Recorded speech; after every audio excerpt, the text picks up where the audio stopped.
Salam dan bahagia. Perkenalkan saya Bambang Purwanto, peserta calon guru penggerak angkatan 11 Kabupaten Banyumas. Hari ini saya berada di SMA Negeri 2 Purwokerto untuk melakukan wawancara dengan Bapak Kepala SMA Negeri 2 Purwokerto, Bapak Dr. Andes Caraka Jundu Karsadi MPD. Selamat siang Pak Caraka. Selamat siang. Bagaimana kabarnya Pak? Iya, alhamdulillah baik. Alhamdulillah. Terima kasih atas waktunya Pak. Mohon maaf mengganggu karena saya akan mewawancari Bapak berkaitan dengan wawasan bersama dengan kepala sekolah Pak tentang pemimpin pembelajaran dalam memutuskan sebuah kebijakan. Bapak Kepala Sekolah yang saya hormati, SMA 2 ini merupakan SMA favorit di Kabupaten Banyumas dan di Purwokerto. Visi dari SMA Negeri 2 kenapa nggih Pak? Ya. Jadi SMA Negeri 2 Purwokerto punya visi unggul dalam menghasilkan lulusan yang agamis, sehat, berilmu pengetahuan, berketerampilan dan berbudaya, serta ramah lingkungan. Jadi dari visi ini yang kita harapkan di samping agamis juga ternyata memiliki kondisi kualitas kesehatan yang baik, memiliki ilmu pengetahuan, keterampilan, budaya sekaligus cinta lingkungan. Memang kelihatan Pak, dari lingkungan SMA Negeri itu sangat asri, kemudian tempatnya juga sangat luas, sangat sesuai dengan visinya di SMA Negeri 2 Pak. Kemudian begini Bapak, berkaitan dengan tugas Bapak sebagai kepala di SMA Negeri 2 Purwokerto, selama ini Bapak, bagaimana Bapak dapat mengidentifikasi kasus-kasus yang merupakan dilema etika atau bujukan moral Pak di sekolah? Iya, jadi memang kalau menjalankan tugas sebagai kepala sekolah ya pasti ketemu ya dengan kasus-kasus yang menyangkut masalah benar salah maupun masalah yang tidak berhadapan antara benar dan salah. Ya, saya mengenalinya dari kasus yang ketemunya adalah antara benar dan salah. Ini berarti dalam kategori bujukan moral ya. Tapi ketika semuanya benar, ini yang kita sebut dengan dilematika. Tapi memang kalau di sekolah dua-duanya punya kekhasan ya dalam menghadapi masalah.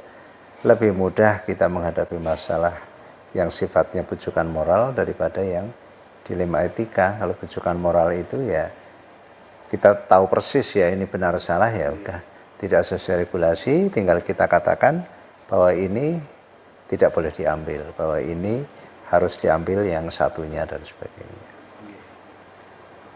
Selanjutnya Bapak, selama ini bagaimana Bapak menjalankan pengambilan keputusan di sekolah, terutama untuk kasus-kasus di mana ada dua kepentingan yang sama-sama benar atau sama-sama mengandung nilai kebajikan Pak, yang Bapak lakukan? Ya. Ini yang kita sebut sebagai dilema etika ya. Jadi memang saya tadi sampaikan kalau kasusnya itu lebih ke bujukan moral, ini saya katakan lebih mudah. Lebih mudahnya itu ya tentu kita semua sekarang acuannya adalah regulasi. Regulasinya apa kita patuhi, maka berarti kita terbebas dari permasalahan yang sifatnya bujukan moral.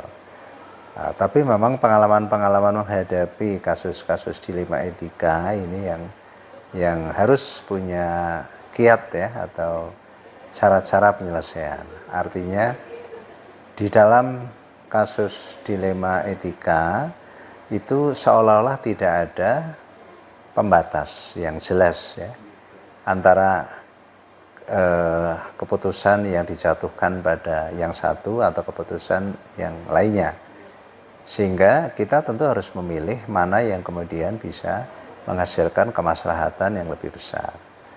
Nah, kalau ditanya tentang kiat atau menghadapi ini memang ada persoalan yang sifatnya pengalaman barangkali ya. Pengalaman itu mengajarkan kepada kita untuk pada akhirnya kita bisa menentukan pilihan yang tertentu.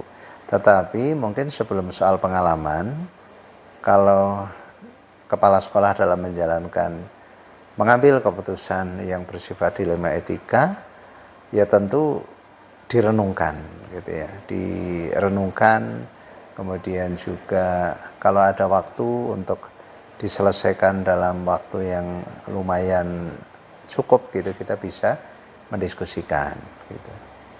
Ya paling itu yang bisa kita tembus masalah di samping persoalan pengalaman.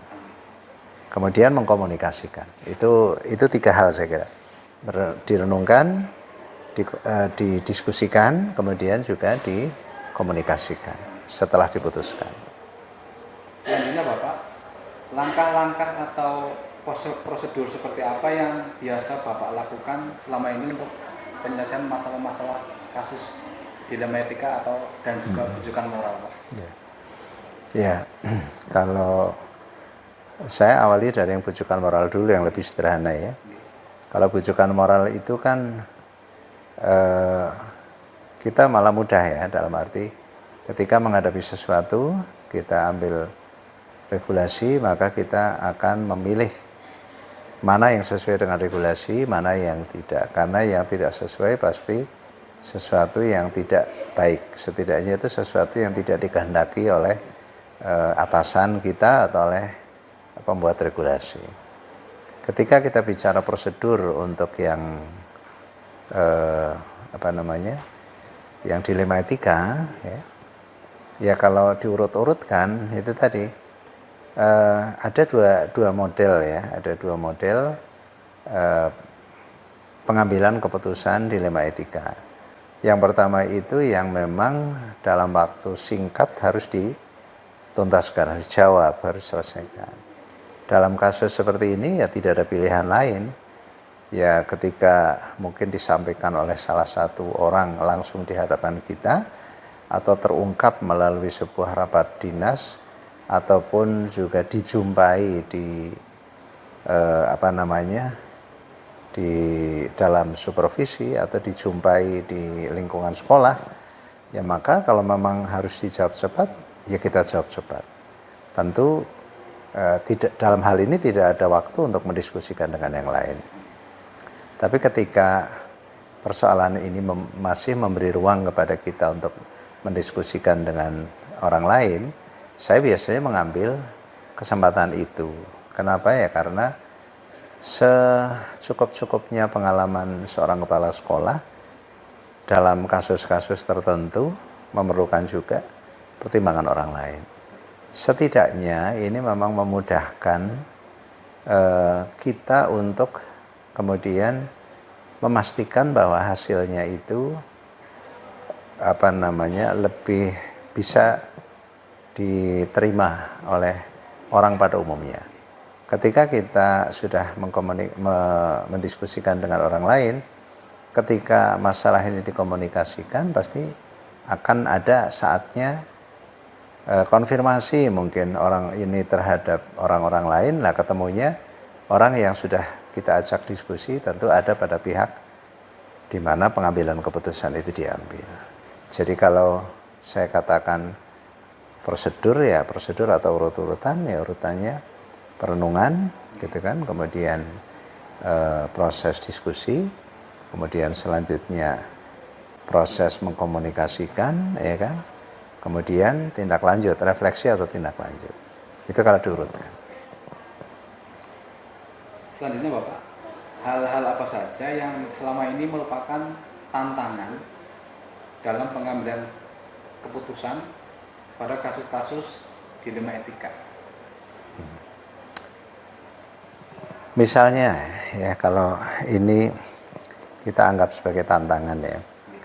Tantangan penyelesaian kasus dilema etika.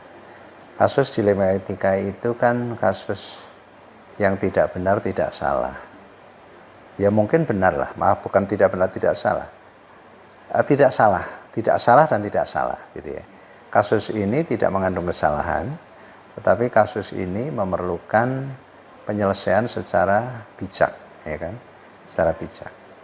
Nah, maka kalau kita bicara tantangan, tantangan pertamanya kalau menurut saya adalah proses berpikir yang cepat. Proses berpikir cepat ini memang satu proses berpikir yang dibangun dari proses belajar gitu ya. Katakan jam terbang, katakan begitu ya, sebagai kepala sekolah, sehingga berpikir cepat ini bisa dilatih sehingga pada akhirnya kita dapat mengambil keputusan pada waktunya, tidak terlambat. Kemudian tantangan kedua selain berpikir cepat ya, adalah komunikasi. Kemampuan kita di dalam mengkomunikasikan pilihan kita untuk penyelesaian masalah ini menjadi tantangan tersendiri. Karena orang itu bisa menerima sebuah keputusan apabila dikomunikasikan dengan baik. Kadang-kadang keputusannya sama, tetapi ketika mengkomunikasikan itu dengan cara yang lebih baik, maka orang yang terkena dampak keputusan itu akan lebih mudah menerima. Jadi menurut saya tantangannya dua, tantangan kemampuan berpikir cepat dan tantangan di dalam mengkomunikasikan persoalan ini. Bapak, apakah Bapak memiliki sebuah jadwal tertentu dalam sebuah penyelesaian kasus dilema etika? Apakah Bapak langsung menyelesaikan di tempat atau memiliki sebuah jadwal untuk menyelesaikannya dalam bentuk atau prosedur seperti apa yang Bapak jalankan selama ini? Ya, jadi kalau di sekolah itu sedapat mungkin diupayakan ya tidak terjadi konflik-konflik kepentingan ya antar warga sekolah. Apakah itu konflik yang hubungannya dengan siswa, antara siswa dengan siswa, antara siswa dengan guru, antara guru dengan siswa, karena mungkin dengan karyawan, ya karyawan kan juga bisa berpotensi terjadinya konflik, baik konflik guru dengan karyawan, konflik karyawan dengan siswa, bahkan konflik guru, karyawan, siswa dengan kepala sekolah. Nah tentu yang pertama, kalau bicara penjadwalan atau apa, pada prinsipnya sih semua masalah yang timbul harus selesai secepatnya. Kalau perlu tidak dibawa pulang ya, artinya semua persoalan yang ada di sekolah kalau dibawa pulang tanpa penyelesaian, maka akan berpotensi persoalan itu melebar.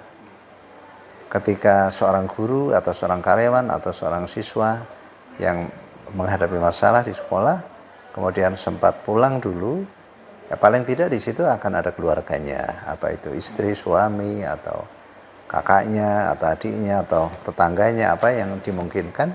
Karena terlambatnya penyelesaian masalah ini, kemudian yang bersangkutan mencari penyelesaian melalui lingkungan yang dia hadapi. Di situ bisa jadi ada kesalahan informasi, karena yang bersangkutan dalam menyampaikan apa yang dia hadapi kan bisa saja dia menyampaikan menurut apa yang dia pikirkan, ya kan? Nah ini ada potensi melebarnya. Maka kalau saya dalam mengambil keputusan yang sifatnya dilema etika, itu toh hanya persoalan semuanya baik, ya kan? Keputusan yang diambil tertentu pun sebenarnya tidak ada dampak hukumnya, ya kan? Tapi yang paling penting, masalah ini harus cepat selesai. Cepat selesai kalau ini menyangkut dua orang ya, setelah kita ambil keputusan dua-duanya dihubungi untuk mendapatkan penjelasan. Lalu apa yang kemudian diterima dari keputusan kita memang seketika itu langsung diketahui. Sehingga bisa saja ketika kemudian ada argumen-argumen yang berbeda, yang mengarah kepada keputusan yang berbeda, tidak jadi persoalan juga ketika kemudian berdasarkan kesepakatan dengan yang bersangkutan, kemudian ini lebih tepat diambil yang satunya. Itu pun sangat terbuka. Jadi penyelesaian masalah yang sifatnya komunikasi memang ini harus diselesaikan dengan cara komunikasi lagi ya. Makanya dengan begitu eh, tidak ada yang terlalu katakan terlalu eksak ya untuk bisa dikatakan A, B, C. Karena dampak hukumnya jelas tidak ada, hanya dampak sosial di antara orang-orang yang berkasus. Jadi saya tidak mematok waktu dalam arti 1 bulan, 2 bulan, tentu tergantung persoalannya. Tapi selama ini kalau sifatnya dilema etika, saya inginkan secepatnya. Kalau bisa tidak dibawa pulang, tidak mengendap. Begitu mengendap, ini akan menjadi lebih besar. Ya. Tapi kalau memang terpaksa harus pulang, ya secepatnya harus diselesaikan. Adakah seseorang atau faktor-faktor apa yang selama ini mempermudah atau membantu Bapak dalam pengambilan keputusan dalam kasus-kasus dilema etika, Pak? Ya. Jelas sekali. Kepala sekolah itu bukan pemain tunggal ya. Di sekolah itu tidak ada Superman walaupun kepala sekolah sekalipun. Yang ada adalah super team. Jelas semua kekuatan yang ada di sekolah harus dijadikan sebagai alat untuk mempermudah penyelesaian berbagai masalah. Jadi kalau bicara siapanya, ya tentu kepala sekolah itu kan memilih wakil kepala sekolah. Kemudian ada utamanya wakil kepala sekolah, tapi masih ada lagi lingkaran berikutnya dari wakil kepala sekolah. Kalau kami biasanya memberi istilah ini tim manajemen. Tim manajemen ini biasanya bukan dipilih oleh keluarga besar sekolah ya. Kalau wakil kepala sekolah itu prosedur pemilihannya melalui rapat pemilihan ya, dan ini sifatnya vote lah ya, sifatnya pengambilan suara. Tapi kalau tim manajemen itu ditunjuk oleh kepala sekolah untuk bersama dengan kepala sekolah dan wakil kepala sekolah ikut memikirkan masalah-masalah yang timbul. Kemudian dalam penyelesaian masalah tidak tertutup kemungkinan ada orang-orang lain selain wakil kepala sekolah dan juga tim manajemen yang bisa dilibatkan di dalam penyelesaian masalah. Kadang ada persoalan yang tampaknya berat bagi wakil kepala sekolah, tapi menjadi persoalan yang sangat sederhana bagi seorang pesuruh misalnya. Jadi orang-orang khusus ini sesuai dengan perannya bisa saja dilibatkan di dalam penyelesaian masalah. Nah, tentu ini membutuhkan bidikan ya, kita membidik ini masalah yang sebenarnya sepele kalau diselesaikan oleh orang ini kan gitu ya. Jadi tidak usah dipikir terlalu berat, lalu harus kok kita rapat besar wakil kepala sekolah, tidak mesti seperti itu, karena ternyata ini hanya persoalan-persoalan yang sifatnya sepele yang bisa diselesaikan artinya dengan cara yang juga tidak terlalu rumit. Lantas pertanyaan terakhir ini Bapak, dari semua hal yang telah disampaikan Bapak, pembelajaran apa yang dapat Bapak petik dari pengalaman Bapak selama ini mengambil keputusan berkaitan dengan dilema etika, Pak? Jadi tadi di depan saya sampaikan permasalahan dilema etika itu walaupun permasalahan yang tidak menyangkut nilai-nilai kebenaran, artinya semuanya benar, tidak menyangkut perkara hukum yang kemudian mungkin bisa menjebloskan kepala sekolah atau orang lain masuk ke ranah hukum.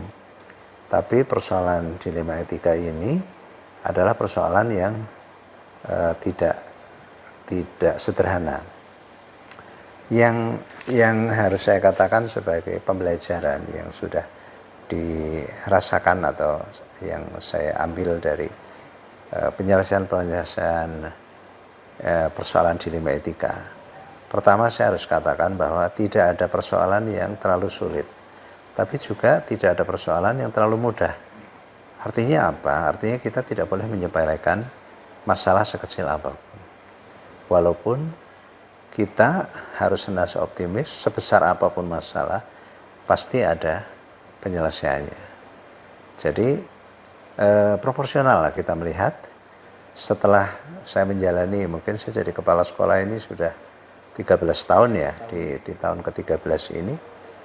Ya sebenarnya semua persoalan itu jangan terlalu dianggap berat, tapi juga jangan terlalu dianggap ringan. Ini kalau kita bicara dilema etika ya. Kalau bicara yang masalah hukum ya kita tidak bicara seperti itu. Semua masalah ya berat kalau itu diambil sebagai upaya yang mengambil persoalan yang tidak diizinkan. Nah kemudian kalau kita mengambil pembelajaran berikutnya adalah perlunya dilakukan refleksi ya. Jadi gini, setiap kali kita mengambil keputusan, kemudian kita itu harus merefleksi keputusan itu. Cara merefleksinya di samping dengan paling sederhana itu kita amati, kita renungkan, kita amati, gitu. Tapi merefleksi yang lain juga bisa kemudian kita diskusikan. Kemarin ada masalah ini, lalu saya mengambil keputusan ini, lalu bagaimana menurut katakan Waka yang kebetulan kita ajak diskusi tentang pengambilan keputusan itu. Jadi proses refleksi minimal dilakukan sendiri dengan cara mengamati dan merenungkan, melihat ya dengan kacamata terbuka ya, artinya tidak dari satu sisi tapi dari berbagai sisi. Tapi bisa juga dengan melibatkan orang lain dalam bentuk diskusi. Dengan kita merefleksi persoalan, maka kita akan memiliki kearifan ketika kita menyelesaikan masalah yang sama di waktu yang akan datang. Kita nanti akan menemukan barangkali yang itu dulu diputuskan dengan ini ternyata memang bagus. Maka ketika kita menjumpai persoalan yang sama, kita akan lebih cepat lagi menyelesaikan itu dan lebih yakin bahwa ini memang diselesaikan dengan itu. Ketika kemudian kita menemukan yang berbeda dari hasil refleksi itu, maka kita akan lebih tepat mengambil keputusan berikutnya. Sehingga keputusan yang diambil nomor 2 atau berikutnya, ini keputusan yang lebih bijaksana, keputusan yang lebih bisa diterima dan lebih kecil resiko terjadinya konflik-konflik selanjutnya. Jadi apapun keputusan kita, tentu pada akhirnya ada pihak-pihak, ada 2 pihak, ada satu pihak yang merasa senang, ada pihak satunya yang mungkin merasa tidak terlalu senang. Nah, ini yang harus kita manajemen. Jadi kemudian kalau kita bicara yang ketiga, pembelajaran yang perlu kita ambil atau yang dapat kita ambil adalah pembelajaran bagaimana kita meyakinkan orang bahwa, meyakinkan pihak-pihak ya bahwa apa yang kemudian kita ambil itu sekecil apapun itu bisa diambil kelebihannya atau bisa diambil kebaikannya. Ini persoalan komunikasi. Jadi komunikasi itu menjadi sangat penting. Kalau komunikasi itu tidak cukup hanya pada waktu kita mengambil keputusan dikomunikasikan, tapi komunikasi itu ada tindak lanjutnya. Orang yang kita duga merasa katakan dirugikan barangkali ya sekecil apapun, ini jangan lupa jangan dibiarkan, tidak boleh ditinggalkan. Misalnya setelah kita mengambil keputusan yang bisa jadi kita bisa menilai mana pihak yang merasa puas dan mana pihak yang kurang puas, kita jangan kemudian merapat kepada pihak yang puas. Kalau merapat pada pihak yang puas ya nggak ada gunanya, artinya itu tidak menimbulkan poin positif penyelesaiannya. Tapi ketika kita kemudian bisa merapat dan mendekati pihak yang kurang puas ini, maka kita punya peluang-peluang untuk menyelesaikan rasa tidak nyaman dan rasa tidak puas dari yang bersangkutan, untuk kemudian sedikit demi sedikit berubah menjadi sesuai dengan yang kita harapkan. Saya kira itu. Terima kasih Bapak Caraka, luar biasa waktu dan penjelasannya. Okay. Saya sangat terinspirasi dengan yang Bapak sampaikan bahwa kita harus proporsional ketika menghadapi masalah. Tidak ada masalah yang terlalu berat dan tidak ada masalah yang terlalu ringan. Kita harus proporsional, dan dalam pengambilan keputusan tadi Bapak menyampaikan sebagai kepala sekolah, Bapak akan mengambil keputusan sesuai dengan yang Bapak yakini itu benar, dan setelah itu baru dikomunikasikan dan disampaikan kepada pihak-pihak yang berkepentingan. Kemudian sebisa mungkin Bapak masalah yang ada di sekolah diselesaikan di sekolah Pak, jangan sampai terbawa di rumah atau ditunda-tunda penyelesaiannya. Saya kira demikian Bapak rekan yang saya hormati, dan saya atas nama pribadi menyampaikan terima kasih yang sebesar-besarnya atas waktu yang disediakan. Terima kasih Pak. Assalamualaikum warahmatullahi wabarakatuh. Waalaikumsalam. Oke, sukses Pak Bambang.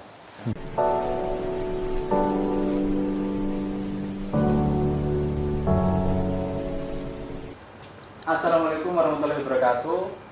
Perkenalkan, saya Bambang Purwanto, calon guru penggerak angkatan 11 dari SMA Negeri 4 Purwokerto.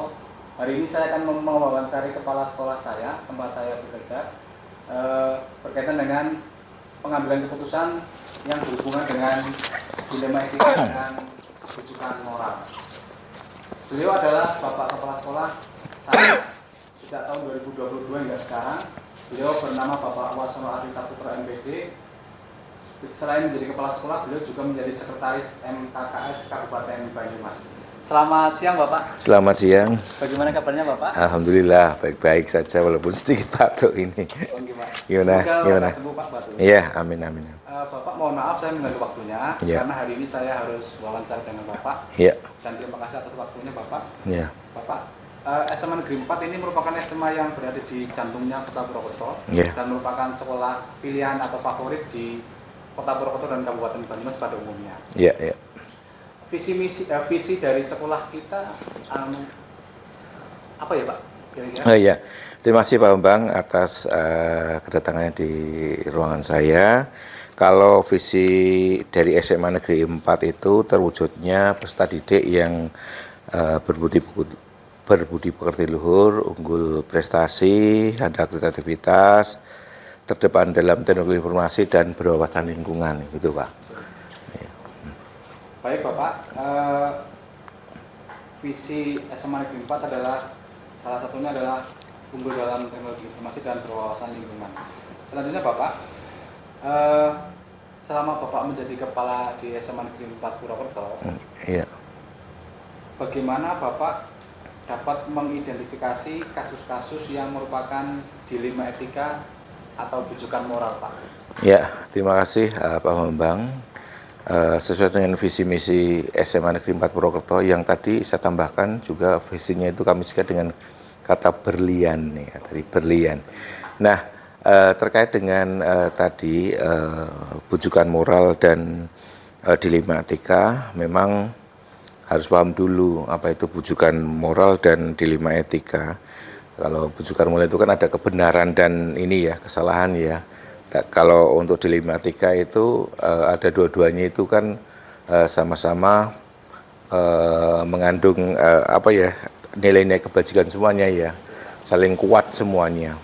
Jadi kalau di SMA Negeri 4 ya kita harus tahu dulu apa itu dilema etika maupun bujukan moral. Ya kita mengidentifikasinya ya dari kasus-kasus yang terjadi di SMA Negeri 4 terkait dengan teori tadi gitu Pak.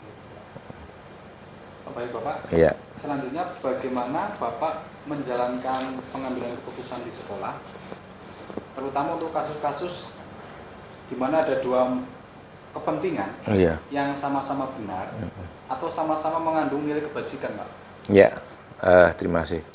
Kalau di SMA Negeri 4 Purwokerto ini terkait dengan adanya tadi bujukan moral dan dilematika, kadang ada masalah-masalah ini memang kita biasanya saya dibantu oleh para waka, KTU, guru BK, wali kelas dan guru-guru yang lain, guru dan karyawan yang lain itu berdiskusi.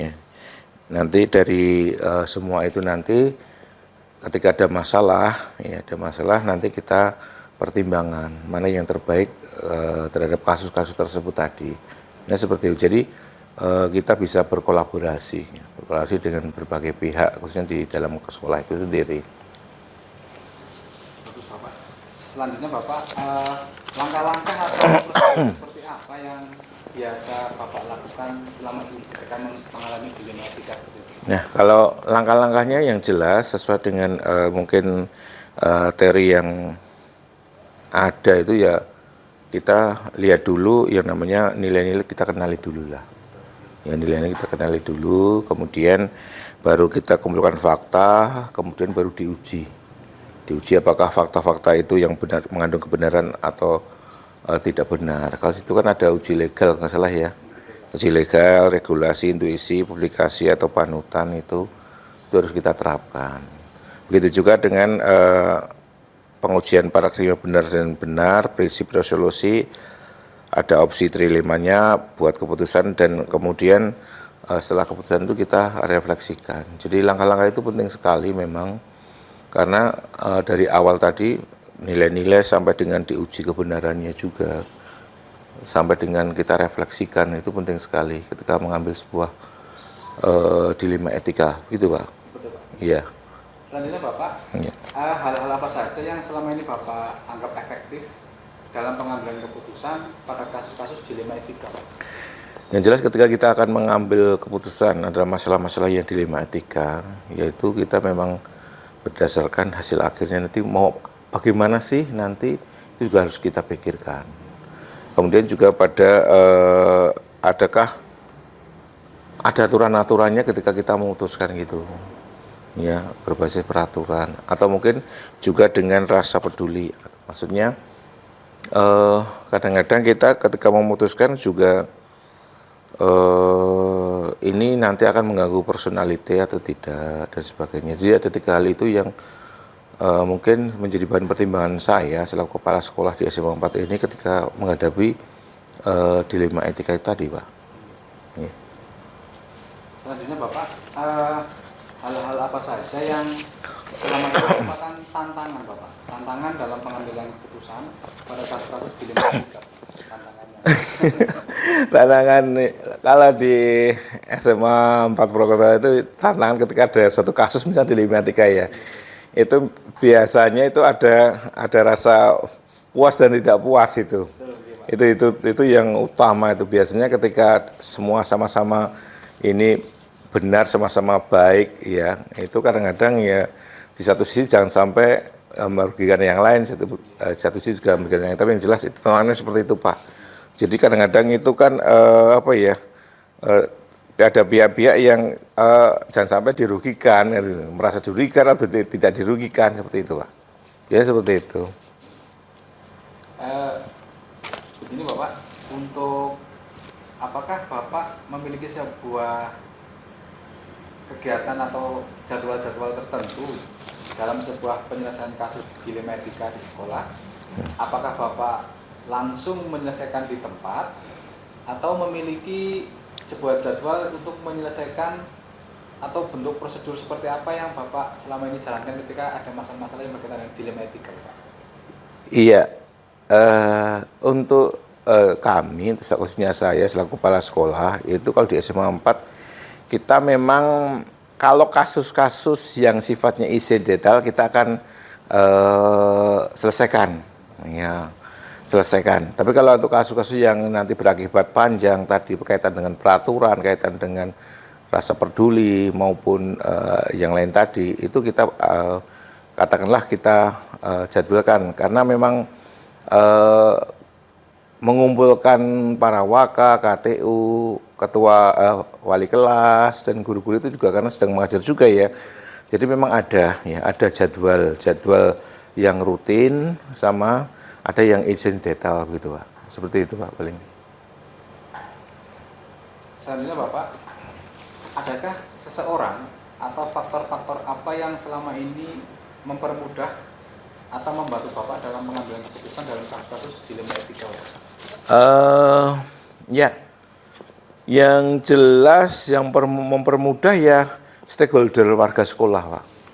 Ya, jadi misalkan saya dibantu oleh wakil kepala sekolah, beserta staf, kemudian KTU, kemudian guru BK, wali kelas, dan Bapak Ibu guru yang lain itu sebuah energi yang luar biasa ketika mengambil keputusan dilematika. Bisa jadi kadang-kadang juga komite. Ya, komite itu juga kadang-kadang juga membantu ketika kaitannya dengan di luar atau pihak-pihak luar juga bisa jadi juga, misal dari Polsek, ya Polres juga, dari BNN dan sebagainya. Seperti itu, Pak. Ini terakhir Bapak, Iya. pertanyaan saya, dari semua hal yang pernah Bapak sampaikan atau telah Bapak sampaikan tadi, pembelajaran apa yang dapat Bapak petik dari pengalaman Bapak mengambil keputusan dilema etika, Pak? Pelajaran yang paling penting adalah bagaimana kita berkolaborasi, Pak. Berkolaborasi, berkoordinasi dan berkomunikasi dengan warga sekolah, itu yang pertama. Sebuah masalah apabila bisa dilaksanakan tadi dengan 3 hal tadi yang sesuai dengan komitmen kita bersama, itu bisa kita laksanakan. Selain itu juga kita kan juga dari awal tadi saya sampaikan bahwa kadang-kadang langkah-langkah tadi dalam menentukan kasus dilematika itu juga perlu juga. Secara teori juga seperti itu juga, pengujian-pengujian, bahkan 3 prinsip dalam penyelesaian tadi masalah itu juga harus kita perhatikan. Itu tadi kan secara aturan-aturan ya, walaupun tadi terkait dengan hasil akhir, peraturan dan rasa peduli tadi. Jadi selain itu support dari warga sekolah itu juga luar biasa. Seperti itu, Pak. Terima kasih Bapak atas waktunya menerima saya untuk melakukan wawancara, Pak. Semoga Bapak sukses selalu. Amin, Kemudian amin, amin. Semapa juga sukses. Amin. Semapa Jaya berlian, Bang. Iya, sebenarnya. Semoga apa yang telah Bapak sampaikan nanti benar-benar kami cermati dan kami tindak lanjuti, Pak. Kami pahami. Semoga Semapa menjadi sekolah yang favorit di daerah Banyumas dan sekitarnya. Demikian wawancara saya dengan Bapak Kepala SMA Negeri 4 Purwokerto, Bapak Wasono Adi Sabtu MPD. Terima kasih Bapak.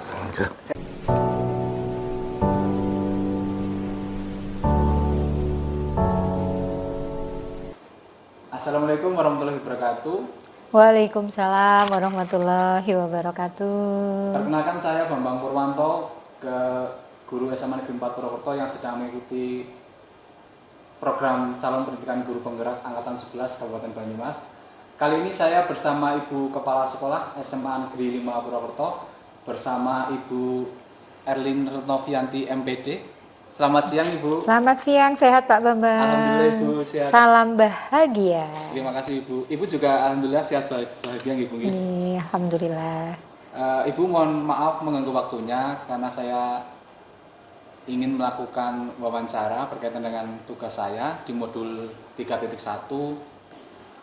Di sana ada tugas saya harus mewawancarai 2-3 kepala sekolah selain kepala sekolah saya di tempat bekerja berkaitan dengan pengambilan keputusan seorang pemimpin yang berkaitan dengan dilema etika dan bujukan moral itu. Ibu, SMA Negeri 5 ini saya kira termasuk sekolah yang sangat bagus dan sekolah favorit di Kabupaten Banyumas dan di Kota Purwokerto. Terima kasih. Visi dari SMA Negeri 5 apa ya Bu ya kira-kira? Okay. Jadi memang yang namanya visi sekolah itu kan sebuah cita-cita ya Pak ya. Dan itu memang dalam kurun waktu tertentu itu kita tinjau kemudian kita update. Nah kebetulan kemarin baru kita update lagi nih. Nah untuk visi SMA Negeri 5 Purwokerto kali ini kita akronimkan menjadi teladan sejati. Nah teladan sejati itu terwujudnya insan yang T-nya takwa, E-nya empati, kemudian L-nya itu berwawasan lingkungan, ada di situ adalah adaptif. Oke, kemudian di situ ada N tuh bernalar kritis, ini teladannya. Kemudian yang sejati itu sehat jasmani rohani. Kemudian T di situ adalah menguatkan toleransi untuk berprestasi. Nah harapannya nanti ini semakin memotivasi seluruh warga sekolah untuk menjadi teladan sejati. Walaupun kata teladan itu agak berat ya, tetapi tidak ada yang sulit kalau kita mau berusaha, karena kita di dunia pendidikan semoga nanti bisa menjadi teladan, saling menjadi contoh gitu. Okay. Terima kasih Ibu, luar biasa sekali visi SMA Negeri 5. Ibu berkaitan dengan tugas-tugas Ibu sebagai Kepala SMA Negeri 5. Selama ini Ibu, bagaimana Ibu dapat mengidentifikasi kasus-kasus yang merupakan dilema etika atau bujukan moral Ibu? Ya, memang beberapa permasalahan yang muncul di sekolah itu ada yang itu sudah jelas-jelas merupakan hal yang keliru. Nah, itu yang mungkin bisa dikategorikan sebagai bujukan moral. Misalnya ada siswa mencontek, dia mungkin hanya karena tidak pede saja, kemudian dia terpengaruh untuk mencontek, tapi kan itu sudah jelas-jelas salah gitu ya. Terus ada kasus-kasus misalnya nih, semoga tidak terjadilah ya, itu kasus mencuri misalnya, itu saya kira merupakan kasus yang bisa dikategorikan sebagai bujukan moral, dan itu sudah jelas sebenarnya itu hal yang tidak boleh dilakukan, sehingga penanganannya juga saya kira kita kaitkan saja dengan aturan di sekolah, itu solusinya lebih mudah, yang penting ada komunikasi. Tapi kalau dilema etika ini Pak, yang kita kadang namanya dilema ya, dihadapkan pada situasi yang aduh ini sama-sama baik, sama-sama benar. Misalnya nih, kalau di sekolah kami ini kan banyak anak-anak yang punya potensi ini tarik suara. Nah, ada mereka berminat mengikuti lomba paduan suara. Nah, itu kan tidak diselenggarakan oleh Puspresnas, sehingga tidak bisa kemudian minta dibiayai dari dana BOS, sehingga ya mau tidak mau kita harus mencari solusi, karena anak ikut itu kan juga baik. Betul. Gitu. Tapi kemudian ini membutuhkan biaya yang itu tidak boleh dari bos, tapi minta ke orang tua juga memang itu hal yang seharusnya dilakukan, tapi kan bertentangan dengan regulasi. Nah, ini yang termasuk dilema etika, ya. Lanjut Ibu, selama ini bagaimana Ibu menjalankan pengambilan keputusan di sekolah, terutama untuk kasus-kasus di mana ada dua kepentingan yang sama-sama benar atau sama-sama mengandung nilai kebajikan Ibu? Kalau yang tadi bisa untuk contoh ya? Bisa ya, itu yang jadi kita coba identifikasi dulu ya masalahnya itu.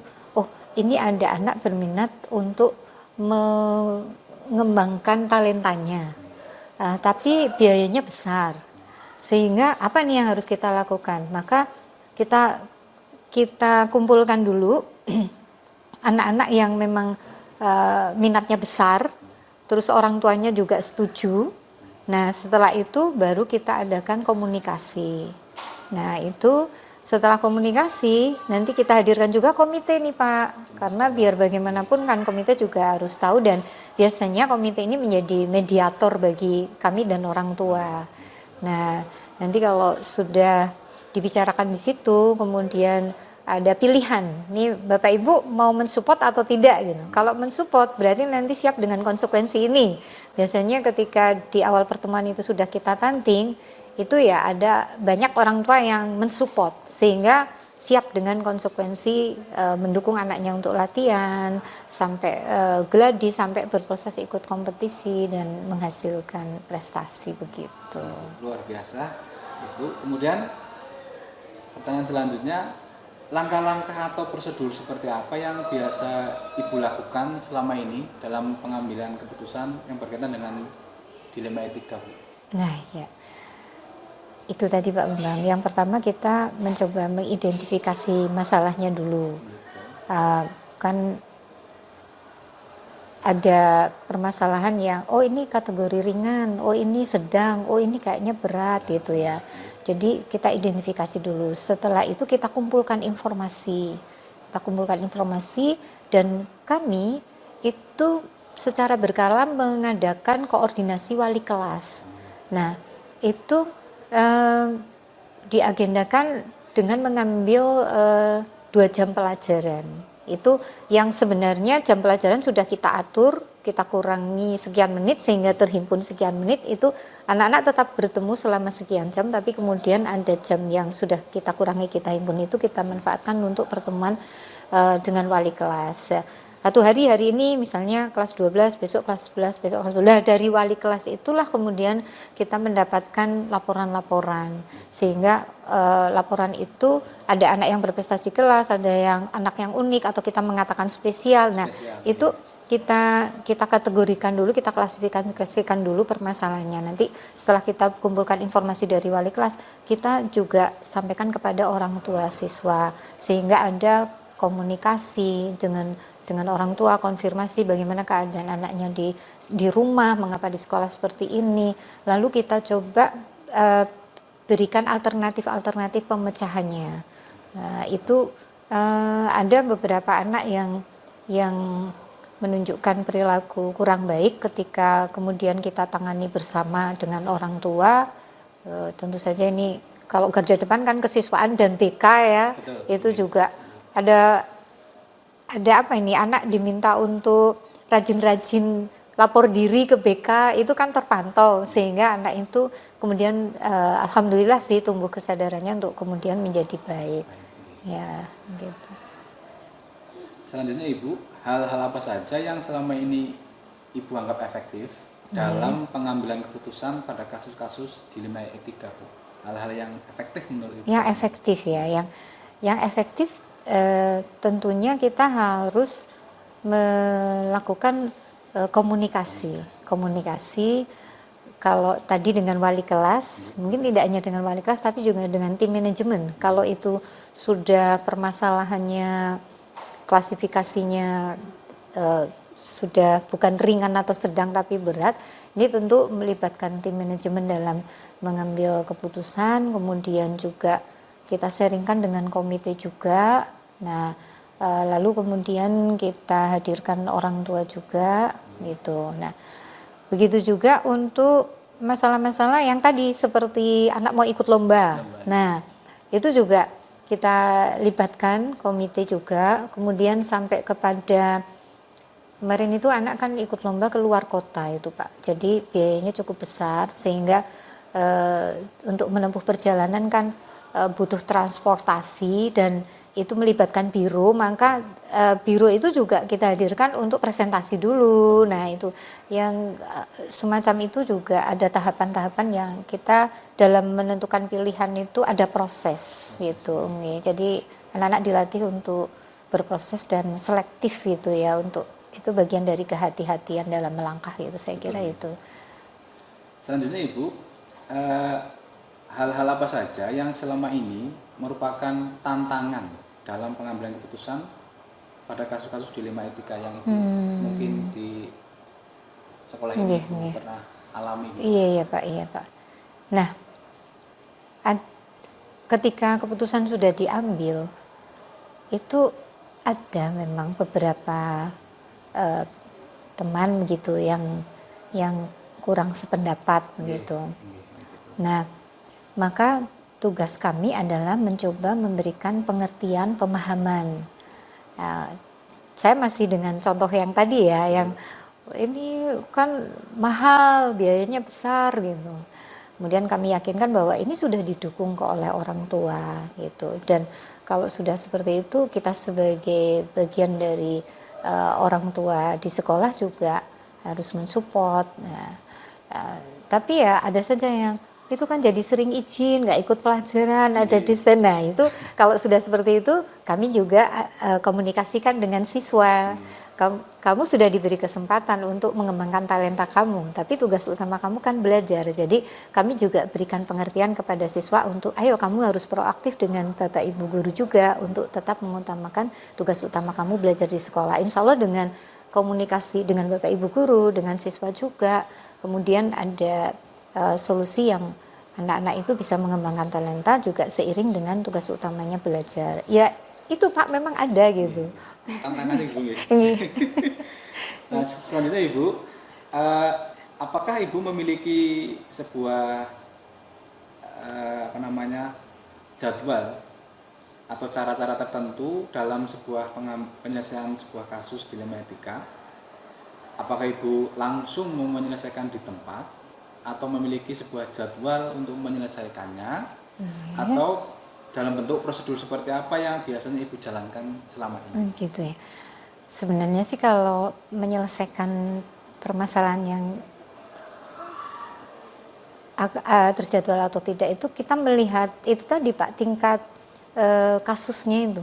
Apakah itu ringan, sedang atau berat nih, ibarat penyakit gitu ya. Oh ini kayaknya sedang nih, atau oh ini butuh rawat inap nih atau gimana gitu. Jadi kalau ringan ya kita bisa, misalnya anak terlambat lah Pak. Anak terlambat itu kan kita lihat dia terlambat apakah baru 1 kali dan alasannya apa. Kalau anak itu baru terlambat 1 kali dan alasannya bisa kita terima, itu langsung diselesaikan di situ, tinggal kita ingatkan supaya besok hadir lebih pagi gitu. Tapi kalau sudah berkali-kali itu berarti kategori sedang. Nah, itu berarti penanganannya berbeda lagi. Terus tadi kalau yang secara berkala, kami ada pertemuan dengan wali kelas. Biasanya 1 semester itu 2 kali, di saat menjelang tengah semester dan menjelang asesmen akhir semester atau akhir tahun, seperti itu. Pertanyaan selanjutnya Ibu, adakah seseorang atau faktor-faktor apa saja yang selama ini mempermudah atau membantu Ibu dalam pengambilan keputusan dalam kasus-kasus dilema etika itu? Ya, kalau ini permasalahannya di sekolah, nah ini saya selalu mengajak komunikasi dengan teman-teman tim manajemen. Jadi di sini ada ketua Penyamin Mutu, ada Kasubag TU, ada para waka, ada ketua tim TPPK, ada BK. Ini yang kami ajak komunikasi. Nah, kalau ini selesai di sini sudah alhamdulillah gitu. Tapi ketika ini ternyata belum selesai, maka kami konsultasi ke cabang dinas yang menaungi kita. Nah, apakah itu pernah terjadi? Ya pernah, tetapi alhamdulillah selesai dengan baik. Luar biasa Ibu. Pertanyaan terakhir Ibu, dari semua hal yang telah Ibu sampaikan, pembelajaran apa yang dapat Ibu petik dari pengalaman Ibu mengambil keputusan yang berkaitan dengan dilema etika itu? Nah, ini juga masih terus belajar ya Pak Bambang ya.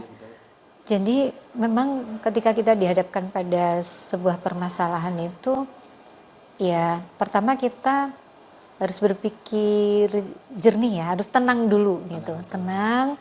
Kemudian kita coba identifikasi ini masalahnya apa nih, oh ringan, sedang atau berat nih. Kan sebenarnya yang memahami bahwa kita masih mampu untuk menyelesaikan atau tidak kan kita ya. Nah itu. Tapi memang saya orang yang membutuhkan masukan dari orang lain, selalu begitu. Walaupun hanya melihat anak terlambat, kan di sana ada Bapak Ibu guru piket ya, gimana nih gitu. Pertimbangan selalu begitu ya. Minimal saya akan melibatkan orang lain ketika memutuskan suatu permasalahan, sehingga ketika mengambil keputusan pun saya akan terus melibatkan teman-teman, sehingga ketika keputusan itu sudah diambil kok kemudian ada, kan bisa jadi ya setelah keputusan diambil kok ada apa itu pengaruh atau efek-efek setelah itu, maka itu akan menjadi tanggung jawab kita bersama itu.